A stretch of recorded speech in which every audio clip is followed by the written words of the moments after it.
নমস্কার, আমি মৌমিতা।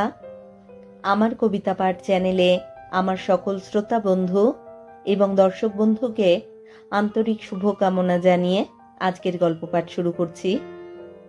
আজ আমি আপনাদেরকে পাঠ করে শোনাব প্রফুল্ল রায়ের লেখা একখানি চমৎকার ছোট গল্প। গল্পের নাম নিরুপমা। আমার অনুরোধ রইল গল্প পাঠ শোনার জন্য। রোজকারই মতো আমার পুরনো কথাগুলি একবার সংক্ষেপে বলে নিচ্ছি। যদি আমার গল্প পাঠ আপনাদের ভালো লাগে, অনুগ্রহ করে লাইক শেয়ার করবেন। যারা এখনো আমার কবিতা পাঠ চ্যানেলটি সাবস্ক্রাইব করেননি, তাদের অনুরোধ সাবস্ক্রাইব করে সাথে থাকার। আর আপনারা আপনাদের মূল্যবান মতামত কমেন্ট বক্সে জানিয়ে আমাকে অনুপ্রাণিত এবং সমৃদ্ধ করবেন, এও আমার অনুরোধ। ধন্যবাদ। শুরু করছি আজকের গল্প নিরুপমা।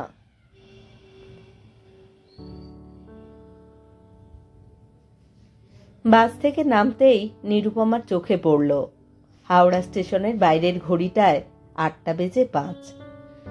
রাজপুরের লাস্ট ডাউন ট্রেনটা 8টা 35-এ, অর্থাৎ হাতে এখনো আধ ঘন্টার মতন সময় রয়েছে। ধীরে সুস্থে গড়িয়ে গড়িয়ে গেলেও এই ট্রেন মিস হওয়ার সম্ভাবনা নেই। তবু তাড়াতাড়ি যাওয়াই ভালো। আগে গেলে বসার একটা জায়গা পাওয়া যেতে পারে, নইলে ভিড়ের গাড়িতে দাঁড়িয়ে দাঁড়িয়ে যাওয়া প্রায় অবধারিত।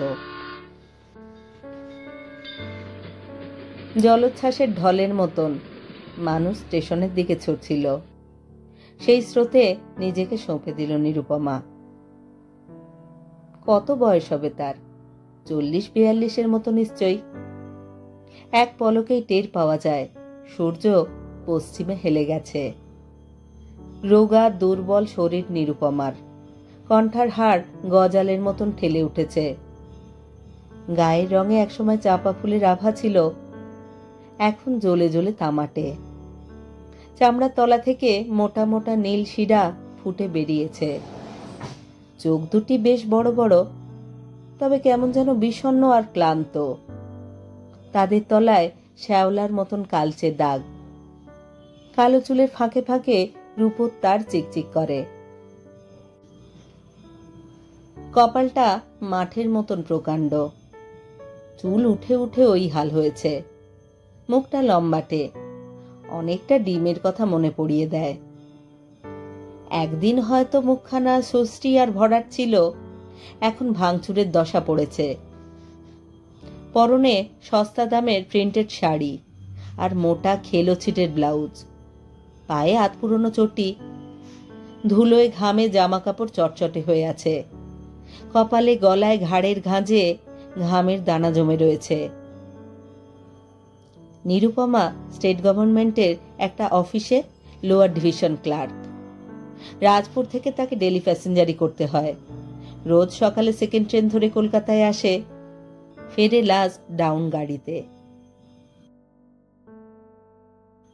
এই মুহূর্তে নিরুপমার কাঁধে একটা সাইড ব্যাগ, দু হাতে চটের থলে।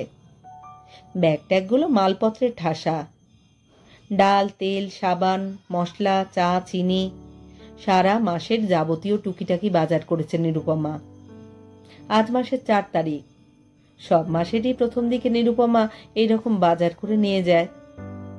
অন্যদিন এত জিনিস টিনিস থাকে না, তবে একটা ব্যাগ অন্তত থাকেই। বাড়ি ফেরার সময় রোজই মাছ, আনাজ টানাজ নিয়ে যায় কিনে। মানুষের স্রোতে ধাক্কা খেতে খেতে নিরুপমা স্টেশনের ভিতরে এলো। যেদিকে চোখ ফেরানো যায় শুধু থোকা থোকা জনতা। এইমাত্র দূরপাল্লার 2-3টে ট্রেন এসে লেগেছে। যাত্রীদের চেকিং গেটের ভিতর দিয়ে গল গল করে বেরিয়ে আসছিল। ভিড় কাটিয়ে কাটিয়ে 7 নম্বর প্ল্যাটফর্মের দিকে যাচ্ছিল নিরুপমা। রাজপুরের ট্রেন ওখান থেকেই ছাড়বে। হঠাৎ বাঁ পাশের গোল মতন পিলারটার দিকে নজর পড়তেই থমকে দাঁড়িয়ে পড়ল নিরুপমা। সুদর্শন চেহারার একটি ভদ্রলোক সেখানে দাঁড়িয়ে আছেন। বয়স 50-এর কাছাকাছি, 6 ফুটের মতন লম্বা, পিঠ টান টান, চুল ব্যাকব্রাশ করা, নাক মুখ ধারালো, বিস্তৃত উজ্জ্বল কপাল যেন তার সফলতারই প্রতীক। পরনে দামি ট্রাউজার আর বুশশার্ট, মোটা ফ্রেমের চশমা এবং হাতের পাইপ তার ব্যক্তিত্ব অনেকখানি বাড়িয়ে দিয়েছে যেন। এক পলক দেখেই চিনতে পারল অনিমেষ সেন। অনিমেষের এক পাশে অত্যন্ত সুশ্রী চেহারার এক মহিলা, আর এক পাশে 3টি স্বাস্থ্যবান স্মার্ট ছেলে মেয়ে। দেখেই বোঝা যায় ওরা অনিমেষের স্ত্রী আর ছেলে মেয়ে। ওদের সঙ্গে অনেক মালপত্র, ফাইবারের সুটকেস, হোল্ডল, বেতের বাস্কেট, কাঁচের সরাই ইত্যাদি ইত্যাদি। খুব সম্ভবত কোথাও বেড়াতে টেড়াতে যাচ্ছে অনিমেষেরা।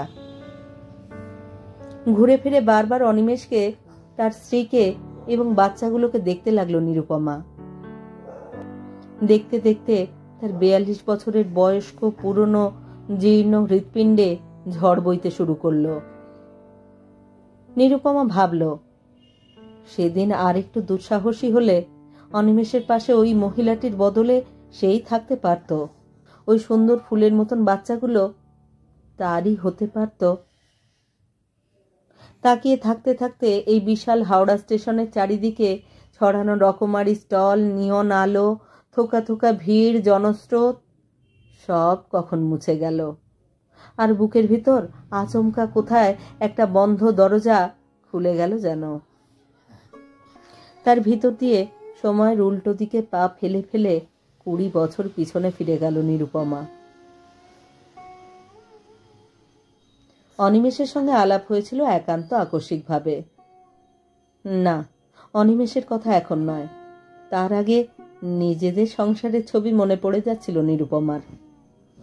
নিরুপমাদের সংসারে মোট 7 জন লোক, তার 5 ভাই বোন আর বাবা মা। ভাই বোনেদের ভিতর নিরুপমা বড়। দেশভাগের ঠিক পরপরই ঢাকা জেলার এক মফস্বল শহর থেকে তারা পশ্চিমবাংলায় চলে এসেছিল। দিন কয়েক শিয়ালদা স্টেশনে কাটাবার পর বাবা রাজপুরের উদ্বাস্তুদের জবরদখল কলোনিতে একখানা ঘর তুলে তাদের নিয়ে গিয়েছিল। সেই থেকে ওখানেই আছে নিরুপমারা। মাথা গোজার একটা জায়গা করবার পর বাবা মার্চেন্ট অফিসে ছোটখাটো একটা চাকরিও জুটিয়ে নিয়েছিল। কিন্তু এত সুখ কপালে সইল না। বছরখানেক যেতে না যেতেই কোম্পানি দরজায় তালা ঝুলিয়ে দিল। বাবা কিন্তু দমেনি, অসীম তার মনোবল, খাটতেও পারত প্রচুর। কিন্তু হঠাৎ পক্ষাঘাতের ডান দিকটা অসাড় হয়ে যাওয়ায় সমস্ত সংসার একেবারে মৃত্যুর হায়ের ভেতরে ঢুকে যাবার উপক্রম হলো। সেই সময়, সেই অন্ধকার ভয়ঙ্কর দিনে ভাই বোনেদের মধ্যে সবার বড় নিরুপমাকে এগিয়ে আসতে হয়েছিল। দেশ থেকে ম্যাট্রিকটা পাশ করে এসেছিল সে। ওইটুকুর ভরসাতেই এখানে ওখানে দরখাস্ত ছেড়ে বেড়াচ্ছিল নিরুপমা। কখনো কখনো ইন্টারভিউয়ের ডাক আসতো, কখনো আসতো না। বছরখানেক এইভাবে কাটাবার পর যখন সে হতাশ আর ক্লান্ত, দুম করে তখন স্টেট গভর্নমেন্টের কেরানিগিরিটা পেয়ে গিয়েছিল। ভাই বোনেরা ছোট ছোট, বাবা শয্যাশায়ী। কে বাজার করে, কে সংসার দেখে। সকালবেলা খেয়ে দিয়ে একটা কাপড়ের ব্যাগ কাগজে মুড়ে কলকাতায় চলে যেত নিরুপমা। রাত্রিরে বাজার টাজার করে বাড়ি ফিরত। ছুটির দিনেও তার বিশ্রামের সময় ছিল না। সেই দিনটায় রেশন তুলত, 1 সপ্তাহের ময়লা কাপড় টাপড় কাচত, মায়ের কাজে হাতে হাতে সাহায্য করত। এইভাবে একই রেকর্ড বারবার বাজবার মতন দিনের পর দিন কেটে যাচ্ছিল। একদিন কলকাতা থেকে লাস্ট ট্রেনে বাড়ি ফিরছিল নিরুপমা। আষাঢ় মাসটা সবে। গাড়িতে উঠবার পরই বৃষ্টি শুরু হয়েছিল। 3-4টে স্টেশন পেরোবার পর একটা ছোট স্টেশনে আসতেই খবর পাওয়া গিয়েছিল ট্রেন আর যাবে না, সামনে কি একটা গন্ডগোল হয়েছে।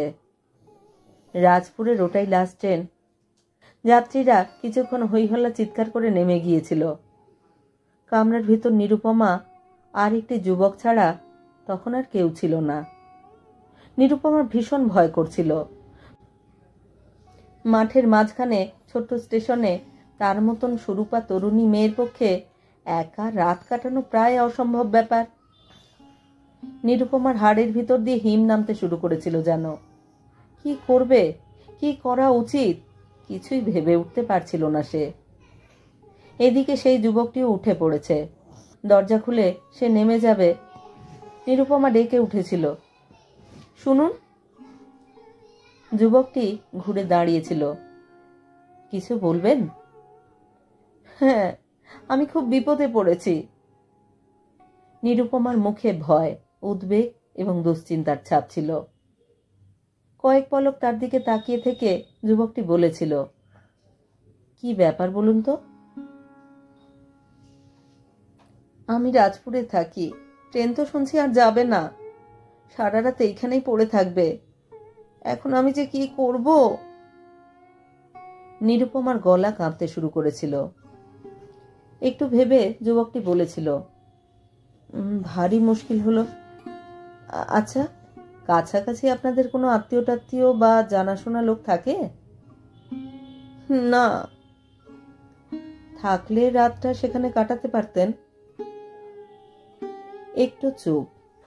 তারপর যুবকটি আবার বলেছিল, অবশ্য আপনার আপত্তি না থাকলে একটা কথা বলতে পারি। কি? স্থির পলকহীন দৃষ্টিতে তাকিয়েছিল নিরুপমা। আমাদের বাড়ি পরের স্টেশনের গায়ে, রেল লাইন ধরে মাইল 2 হাঁটতে হবে। বাড়িতে আমার বাবা মা, দাদা বৌদি, ভাই বোনেরা আছে। ইচ্ছে করলে রাতটা ওখানে কাটিয়ে যেতে পারেন। সম্পূর্ণ অচেনা একটি যুবককে সেদিন বিশ্বাস করতে পারেনি নিরুপমা। বর্ষার রাত্রে বাড়ির নাম করে সে তাকে কোথায় নিয়ে গিয়ে তুলবে কে জানে। অথচ সেই যুবকটিকে ছাড়াও যাচ্ছিল না। আধফোঁটা ভীরু গলায় নিরুপমা বলেছিল, না, আমাদের বাড়িতে আপনার কিন্তু কোনো অসুবিধেই হতো না। না মানে কি? যুবকটি যাতে ক্ষুব্ধ বা অসন্তুষ্ট না হয় সেজন্য মনে মনে ততক্ষণে একটা অজুহাত তৈরি করে নিয়েছিল নিরুপমা। বলেছিল, আমি কখনো বাইরে রাত কাটাইনি। যুবকটি বলেছিল, বিপদে পড়লে কি আর করা যাবে? না না, সে কথা বলছি না। বাড়ি না ফিরলে সবাই ভীষণ ভাববে। বাবা পক্ষাঘাতের রোগী, আমি যতক্ষণ না ফিরি জেগে বসে থাকে। বুঝতেই পারছেন, আজ না ফিরতে পারলে বাবা সারা রাত ঘুমোবে না। সেটা অবশ্য ভাববার কথা। বলতে বলতে হঠাৎ কি মনে পড়ে গিয়েছিল যুবকটির। একটা কাজ করতে পারবেন? কি? এখান থেকে মাইল 3 মতন হাঁটতে পারলে বাস রাস্তা, ওখান থেকে রাজপুরের বাস পেতে পারেন। কিন্তু আমি তো বাস রাস্তায় যাবার পথ চিনি না। পথ ঠিক নেই, মাঠের উপর দিয়ে যেতে হবে। কি বলতে গিয়ে থেমে গেল নিরুপমা। একটুক্ষণ ইতস্তত করে যুবকটি বলল, চলুন, আপনাকে বাস রাস্তায় দিয়ে আসি। তার সঙ্গে তাদের বাড়িতে যেতে সাহস হয়নি, কিন্তু 3 মাইল মাঠ ভেঙে বাস রাস্তায় যাওয়া ছাড়া সেদিন উপায় ছিল না আর। অন্ধকারে অল্প অল্প বৃষ্টিতে ভিজতে ভিজতে দুজনে পাশাপাশি হাঁটছিল। খানিকটা যাবার পর যুবকটি বলেছিল, এতক্ষণ ধরে কথাবার্তা বলছি, অথচ আমরা কেউ কারোর নাম জানি না। আমার নাম অনিমেষ, অনিমেষ সেন। অগত্যা নিরুপমাকেও তার নাম বলতে হয়েছিল। অনিমেষ এবার বলেছিল, তখন আপনার কথা শুনে মনে হয়েছিল রোজই লাস্ট ট্রেনে রাজপুরে ফেরেন। হ্যাঁ, বেশিরভাগ দিনই লাস্ট ট্রেনে ফিরি, মাঝে মাঝে অবশ্য এর আগের ট্রেনেও যাই। রোজ কলকাতায় আসেন যে? কোনো কাজ থাকে? আমি চাকরি করি। ও, কোন অফিসে? নিরুপমা তার অফিসের নাম বলেছিল। অনিমেষ কিছুটা বিস্ময়ের সুরে বলেছিল, কি আশ্চর্য, আমার অফিসও তো আপনাদের অফিসের কাছেই। তাই নাকি? কোথায়? ড্রাবন রোড। আলাপ হয়ে ভালোই হলো। এবার থেকে মাঝে মধ্যে অফিস পাড়ায় দেখা হবে। তা হবে। ভদ্রতার খাতিরে নিরুপমাকে বলতে হয়েছিল ঠিকই, কিন্তু খুব অস্বাচ্ছন্দ্য বোধ করছিল না সে। কতদিন চাকরি করছেন? 2.5 বছরের মতন। অন্ধকারে দীর্ঘ পথ পাশাপাশি হাঁটতে হাঁটতে ভয় আড়ষ্টতা ধীরে ধীরে কেটে গিয়েছিল নিরুপমার। অনিমেষ কথা হয়তো একটু বেশি বলছিল, কিন্তু তার আচরণে ভয় পাবার মতন কিছুই ছিল না। বরং বৃষ্টিতে ভিজে ভিজে পথ দেখিয়ে দেবার জন্য কৃতজ্ঞতাই বোধ করছিল নিরুপমা। অনিমেষের কৌতূহলের শেষ নেই।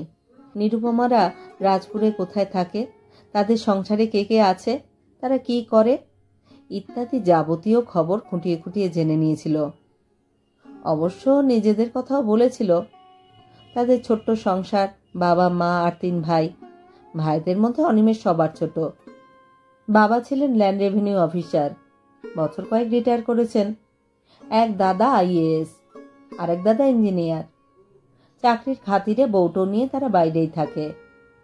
অনিমেষ একটা মার্কেন্টাইল ফার্মে ছোটখাটো অফিসার, এখনো বিয়ে টিয়ে করেনি, বাবা মার কাছেই থাকে। নিরুপমার মতো তাকেও ডেলি প্যাসেঞ্জারি করতে হয়, ইত্যাদি ইত্যাদি। কথায় কথায় তারা বাস রাস্তায় এসে গিয়েছিল। অনিমেষ বলেছিল, আপনাকে কি বাড়ি পৌঁছে দিয়ে আসতে হবে?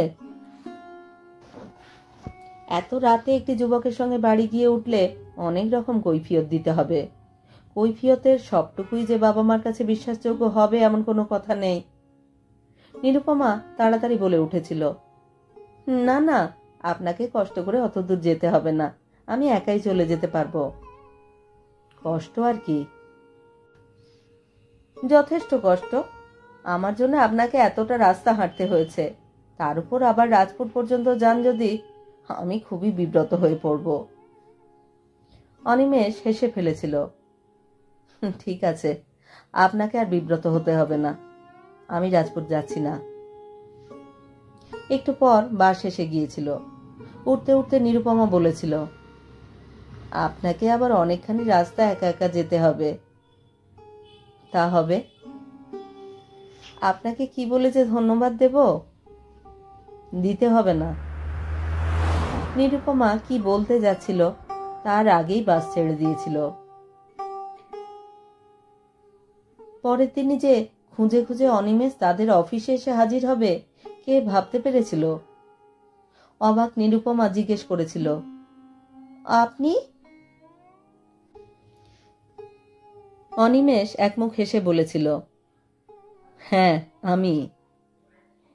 কি ব্যাপার, মানে? কাল রাত্রিরে ঠিক মতন পৌঁছতে পেরেছিলেন কিনা খোঁজ নিতে এলাম। হ্যাঁ, কোনো অসুবিধে হয়নি। আপনার সঙ্গে দেখা না হলে যে কি হতো। সেই আরম্ভ। তারপর থেকে প্রায়ই তাদের অফিসে আসতে লাগলো অনিমেষ। ছুটির পরও দেখা হতো। আগে আগে অফিস ছুটি হলে হাওড়ার দিকে হাঁটতে শুরু করতো নিরুপমা। ফুটপাথের বাজার থেকে আনাজ টানাজ কিনত, মাছ কিনত, দরকারি জিনিস টিনিস কিনত। কিন্তু অনিমেষের সঙ্গে আলাপ হবার পর দমকা হাওয়ায় সব যেন ওলটপালট হয়ে গিয়েছিল। অনিমেষ কোনোদিন তাকে নিয়ে গিয়ে চৌরঙ্গির ওদিকে রেস্তোরাঁয় যেত, কোনোদিন যেত ময়দানে, কোনোদিন গঙ্গার ধারে বসে জলচর জাহাজ দেখত। প্রথম প্রথম অস্বস্তি বোধ করত নিরুপমা, কিন্তু অনিমেষের স্বভাবে এমন এক পবিত্রতা, এমন এক স্বচ্ছ সারল্য ছিল, তাকে ফেরানো যেত না। তারপর ধীরে ধীরে এতেই অভ্যস্ত হয়ে গিয়েছিল নিরুপমা। ছুটির পর অনিমেষের জন্য সে উন্মুখ হয়ে থাকত। এতকাল তার জীবনের একটাই রং ছিল, শুধু যুদ্ধ, যুদ্ধ আর যুদ্ধ। সংসারটাকে বাঁচাবার জন্য নিয়ত লড়াই চালিয়েছে সে। আর কোনো দিকে তাকাবার সময় পর্যন্ত ছিল না নিরুপমার। কিন্তু অনিমেষের সঙ্গে আলাপ হবার পর সে যেন নিজের অজান্তে একটা সুচারু উৎসবের মাঝখানে চলে যাচ্ছিল। অবশ্য এক একদিন ভালো কাটতো না। নিরুপমাকে অন্যমনস্ক বা বিষণ্ণ দেখলে অনিমেষ বলতো, কি ব্যাপার, আজ মুখের চেহারা এরকম কেন? নিরুপমা বলতো, বাবার শরীরটা খুব খারাপ দেখে এসেছি। অনিমেষ সান্ত্বনা দিত। কোনোদিন বা নিরুপমা বলতো, ছোট ভাইটাকে নিয়ে আর পারছি না গো, একেবারে বকে যাচ্ছে। অনিমেষ বলতো, কেন, স্কুলে দাওনি? কবে থেকে যে তারা পরস্পরকে তুমি বলতে শুরু করেছে নিজেদেরই খেয়াল নেই। নিরুপমা বলতো, দিয়েছি তো। তবে বাড়িতে শাসন করবার লোক নেই, বাবা মাকে তো গ্রাহ্যের মধ্যেই আনে না। আর আমি তো সারাদিন বাড়িতে থাকি না, ও যা খুশি করে বেড়াচ্ছে। অনিমেষ পরামর্শ দিত কিভাবে ভাইকে ভালো করা যায়। কোনোদিন বা নিরুপমা বলতো, মেজ বোনটাকে নিয়ে ভারী বিপদে পড়েছি জানো। কেন? অন্য জাতের একটা ছেলের সঙ্গে খুব বাড়াবাড়ি লাগিয়েছে। জাতটাত নিয়ে আজকাল কেউ মাথা ঘামায় না। তাহলে বিয়ে দিয়ে দাও।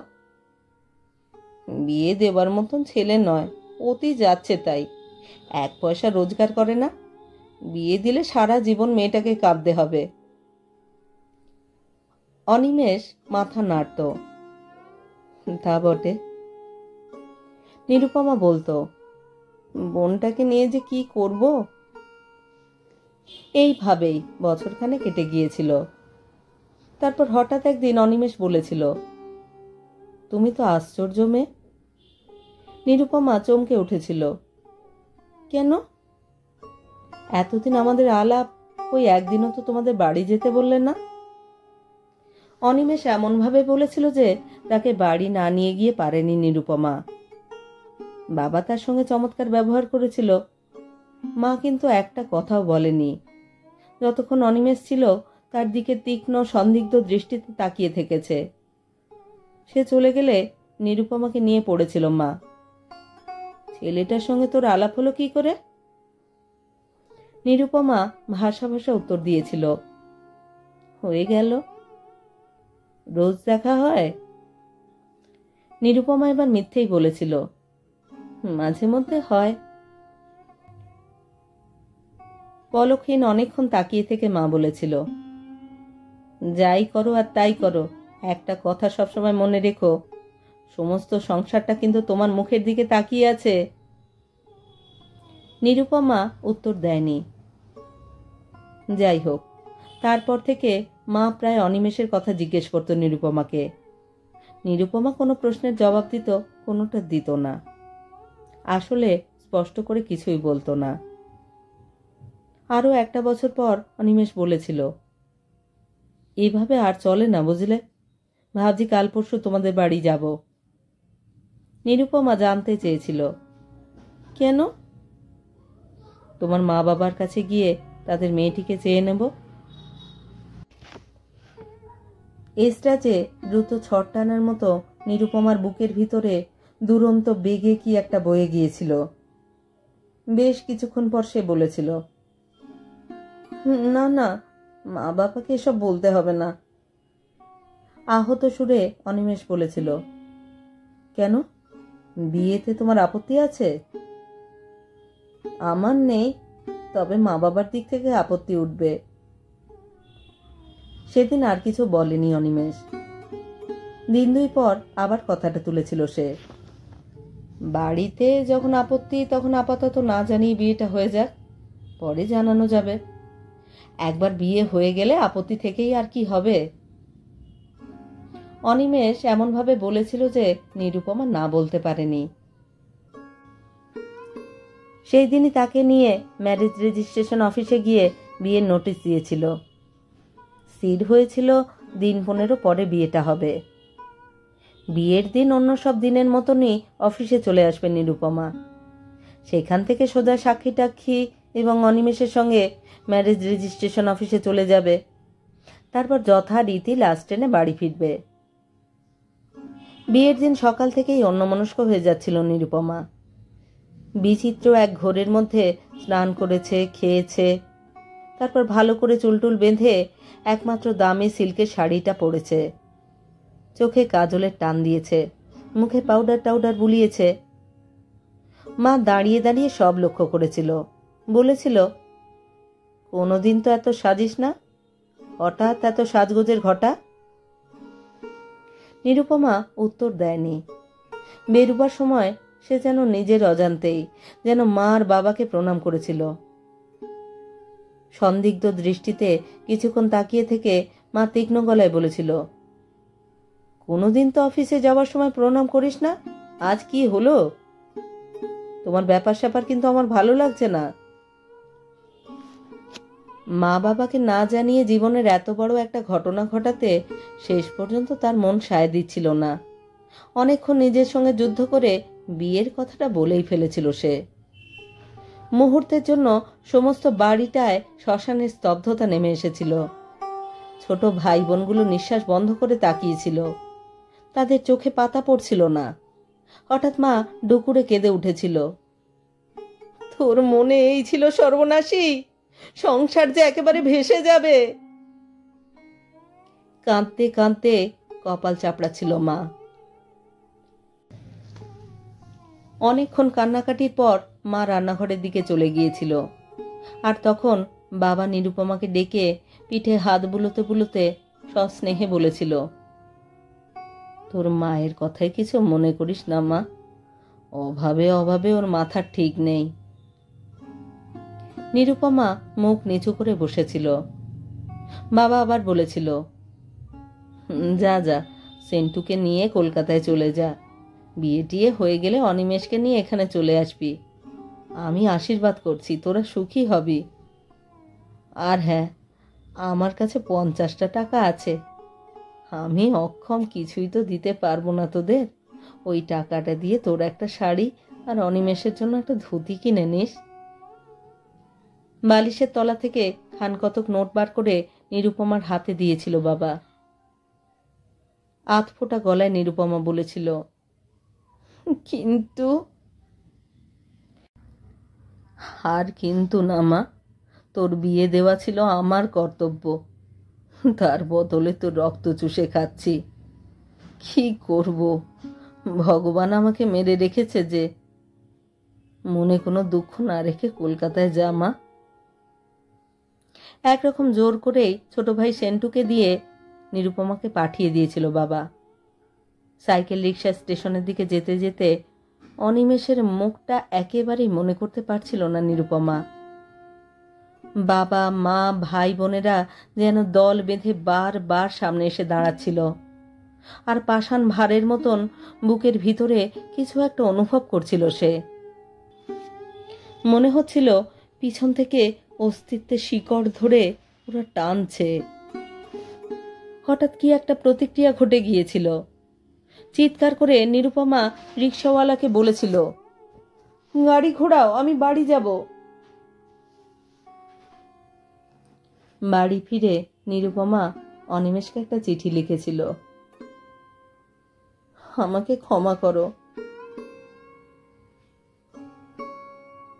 তারপর আহ্নিক গতির নিয়মে দিনের পর দিন কেটেছে। বার্ষিক গতিতে পাক খেয়ে খেয়ে বছরের পর বছর এসেছে।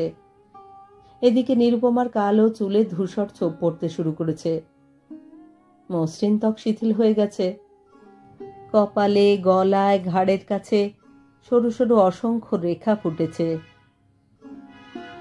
এখনো সকালবেলায় খেয়ে দিয়ে রাজপুর থেকে সেকেন্ড ট্রেন ধরে কলকাতায় আসে নিরুপমা।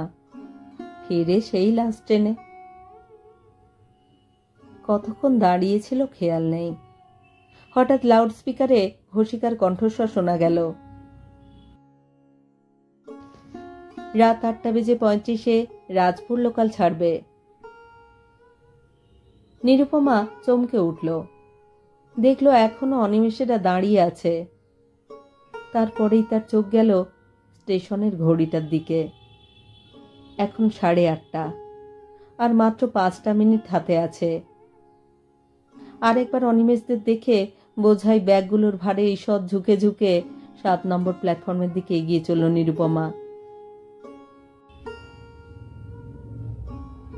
এর পরেও হয়তো অনিমেষের সঙ্গে দেখা হবে, কিন্তু নিজের গোপন দুঃখময় অতৃপ্ত বাসনার মধ্যে সম্পূর্ণ বিলীন হবার আগেই অদৃশ্য ঘোষিকার কণ্ঠস্বরের মতন কোনো অমোঘ নির্দেশ নিরুপমাকে তার অসীম দায়িত্বের কথা মনে করিয়ে দেবে।